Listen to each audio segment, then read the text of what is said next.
নেটফ্লিক্সের জনপ্রিয় thriller series the diplomat ২০২৩ সালের প্রথম সিজন থেকেই দর্শক হৃদয়ে বিশেষ স্থান দখল করে নেয় সিরিজটি। দ্বিতীয় সিজনের নাটকীয় শেষের পর ছিল দর্শক অপেক্ষা। এবার আরও বড় চমক নিয়ে আসছে সিজন 3।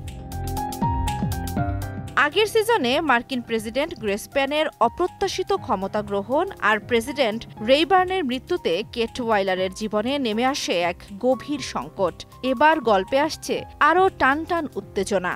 কেট ওয়াইলারের চরিত্রে কেরি রাসেল, হ্যাল ওয়াইলারে রুফাস সোয়েল এবং প্রেসিডেন্ট গ্রেস পেনে অ্যালিসন জানি ফিরেছেন আগের চরিত্রে। নতুন মুখ হিসেবে যুক্ত হয়েছেন দ্য ওয়েস্ট উইং খ্যাত ব্র্যাডলি হুইটফোর্ড।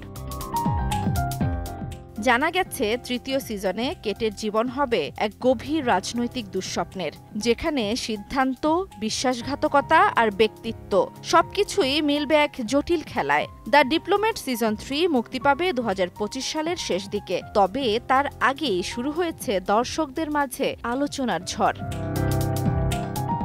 জান্নাতুল দোলনা, সময় সংবাদ।